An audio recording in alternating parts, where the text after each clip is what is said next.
मंत्री आदरणीय अमित शाह जी का दौरा है। हमारी 2 लोकसभा के कार्यकर्ताओं की बैठक को संबोधित करेंगे। पहले वो करनाल के लोकसभा के कार्यकर्ताओं की बैठक को संबोधित करेंगे। इस परिसर में मैं आपसे बात कर रहा हूँ, गाला बैंक्वेट हॉल। और यहाँ पर हमने हमारे शक्ति केंद्र का मतलब है भारतीय जनता पार्टी में 5 बूथों को देखने वाला कार्यकर्ता, शक्ति केंद्र का प्रमुख और उसके साथ साथ उसको संभालने वाला एक सीनियर कार्यकर्ता होता है जिसको पालक कहते हैं।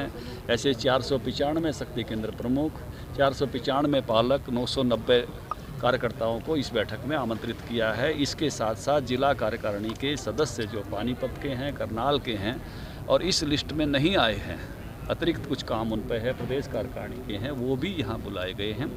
तो यहाँ लगभग 1000 से अधिक कार्यकर्ता इसमें जो है वो शामिल रहेंगे और जो माननीय अमित शाह जी जिनको संबोधित करेंगे। आगामी चुनाव की दृष्टि से पार्टी ने तैयारियां शुरू कर दी हैं, अपने संगठन को नीचे तक ले जा रही है। अभी हमारे त्रिदेव बने हुए हैं, हर बूथ पर 3 कार्यकर्ता, और उसके बाद हम उसको पन्ना तक अब ले जा रहे हैं, जिसको 15 मार्च तक हम कंप्लीट करेंगे। दूसरी बैठक यहाँ के बाद है, वो सोनीपत में है, वो भी लोकसभा की है, सोनीपत लोकसभा की है। वहाँ पर हमने एक लेवल और नीचे गए हैं, 1800 बूथ हैं, हर बूथ से एक कार्यकर्ता जिसको हम पालक कहते हैं, त्रिदेव में से पालक होता है, एक प्रमुख होता है यानी अध्यक्ष, और एक होता है BLA 2, उसमें से एक केवल अभी बुलाया है स्थान की कैपेसिटी और उसके हिसाब से। तो 1800 बूथ हैं वहाँ पर, तो उतने ही पालक कार्यकर्ता बुलाए हैं। उससे ऊपर के लोग भी सामान्यतः उस रचना का हिस्सा होते हैं, लेकिन कोई रह जाते हैं तो उनको भी आमंत्रित किया है। इसके अलावा सरकारी कार्यक्रम भी हैं माननीय गृह मंत्री जी के। एक मधुबन में सबसे पहले उसी में जाएंगे, वो पुलिस लाइन में कार्यक्रम है। और इस बैठक के बाद और सोनीपत की बैठक के बीच में एक सहकारिता विभाग का भी कार्यक्रम यहाँ पर है, तो उसको भी वो संबोधित करेंगे। सर, कुछ ऐसी कुछ चीज दे के जाएंगे अमित शाह जी, हरियाणा आ रहे हैं तो?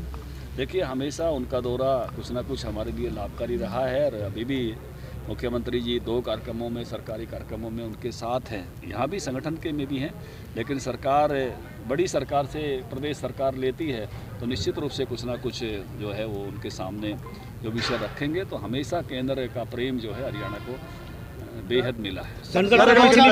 पिछली बार 75 पार का नारा दिया था धनखड़ साहब, पिछली बार 75 पार का नारा दिया था। तीसरी बार गुजरात की तरह से सरकार बनाएंगे, गुजरात की तर्ज पर लगातार सरकार बनाएंगे। इस बार भी भारतीय जनता पार्टी की ही सरकार यहाँ भी बनेगी और केंद्र में भी उसी की तरह से लोकसभा की 10 सीट। आशीष कुमार और सिंघम की गिरफ्तारी के मामले में पत्रकारों पर मामले दर्ज हुए, इसको लेकर क्या कहेंगे? लेकिन मुझे इस बात की जानकारी नहीं है, मैं उस पर अभी नहीं कहूँगा। और कोई किसी तरह की रिपोर्ट किसी के खिलाफ हुई है तो निश्चित रूप से जनता का किसी के खिलाफ भी कोई रिपोर्ट हुई है तो निश्चित रूप से धनखड़ साहब जनता से उतारे थे तो लोगों को बड़ी उम्मीद थी, सरकार बनाई थी, क्या कहेंगे इस बारे में? देखिए, आपने 2 सवाल इकट्ठे कर दिए और 2 ऐसे सवाल मिला दिए जो तो लेकिन मैं दोनों को अलग अलग कर दूँगा। मैंने उस समय स्वामीनाथन की रिपोर्ट लागू हो इसलिए आंदोलन किया था। स्वामीनाथन की रिपोर्ट आज देश में लागू है, मुझे इस बात का गर्व और गौरव है।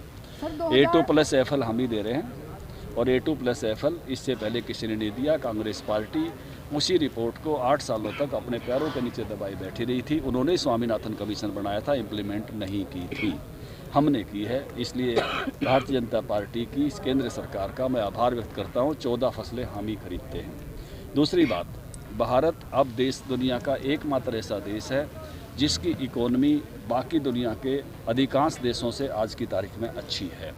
दुनिया के बहुत सारे राष्ट्राध्यक्ष मैं कहूँगा कि आंसू पोंछते हुए अपने पद छोड़ रहे हैं। हमने इंग्लैंड में देखा, बहुत कम समय में प्रधानमंत्री छोड़ गए। हमने न्यूजीलैंड में देखा, हमने और कई मुल्कों में देखा। हमने पाकिस्तान की बिखरती हुई इकोनॉमी हम देख रहे हैं, श्रीलंका की बिखरती हुई इकोनॉमी हमने देखी। जो महंगाई की दर अमेरिका में है, जो यूरोप में है, उन सब से अच्छा आज की तारीख में भारत है।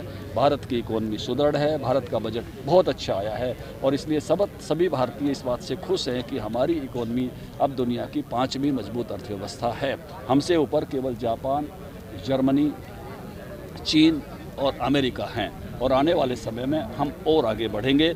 और इस समय जब कोरोना के समय दुनिया की इकोनॉमी बिखर रही है, तब पूरी दुनिया भारत की तरफ देख रही है कि भारत ने अपनी महंगाई को और अपनी इकोनॉमी को कैसे ठीक रखा है। Thank you. सर